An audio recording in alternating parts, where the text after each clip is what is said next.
Hey guys, in this video I am going to show you my full reading journal, and you have probably already seen my mid-year journal flip through. I am going to go through those earlier spreads too, but this time around you're also seeing the second half of 2020. So here you can see all of the books that I read from January to October. Unfortunately, I didn't have enough room for all the books I've read.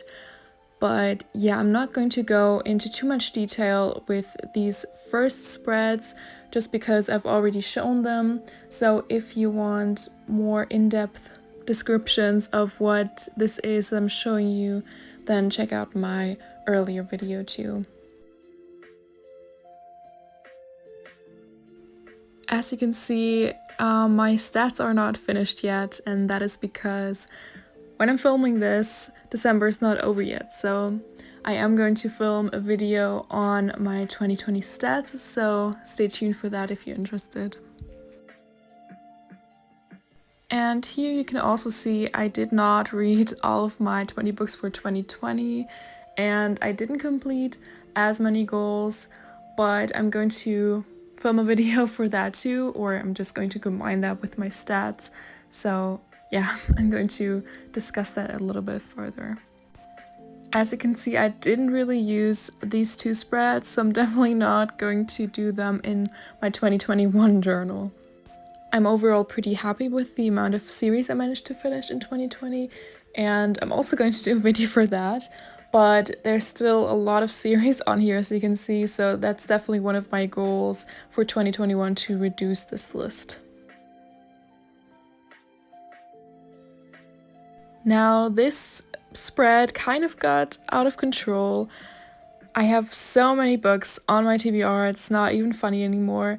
I even had to add another page to the spread, so hopefully I'll be able to reduce that stack in 2021 as well.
And now on to the second half of 2020. July was actually the first month where I did a plan with me video, and I'm also going to link all of them down below, or just the playlist of all of the plan with me's. I think July might be one of my least favorite spreads in this reading journal, but you know, that's okay. In July, I also participated in the Readathon, and I'm really happy with how the spread turned out. And I also participated in the reading rush, and I originally wanted to do some spreads here. As you can see, these pages are blank because I just didn't feel like doing spreads for the reading rush, so I skipped that. August was the first month where I started using these art prints that I got from Pinterest, and this really helped me come up with new ideas for these spreads. And originally I really liked the spread, but I don't know, I think it's just a little bit too empty, and I have ones that I just prefer.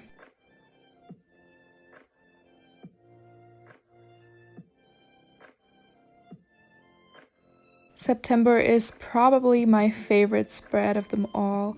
I just love the overall theme and the stickers and the art print. I'm just in love with the spread.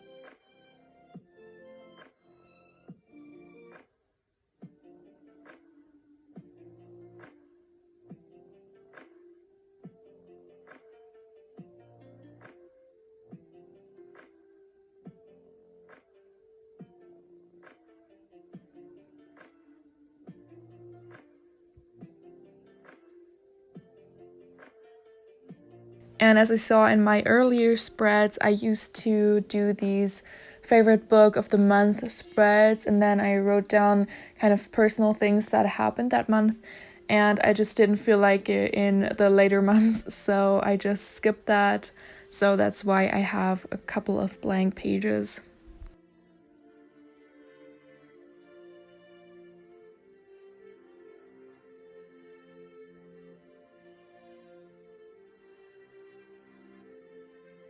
And as you just saw in my October spread, Muse of Nightmares was my favorite book of October, so I decided to go with a Strange the Dreamer inspired theme for November.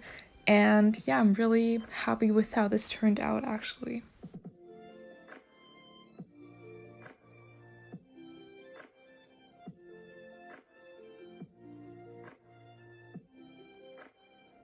And then my latest spread for December. I really love how this turned out. It's one of my favorites, not quite there as, you know, September, but I really love how reflective everything is, and I just love it.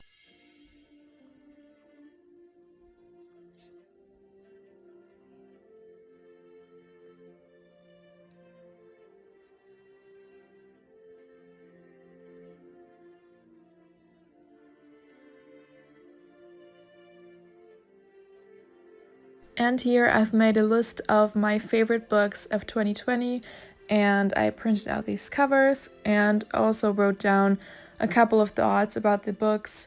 And if you're interested in hearing more thoughts about this, I actually already posted a video of my best books of 2020, so definitely check that out if you're interested.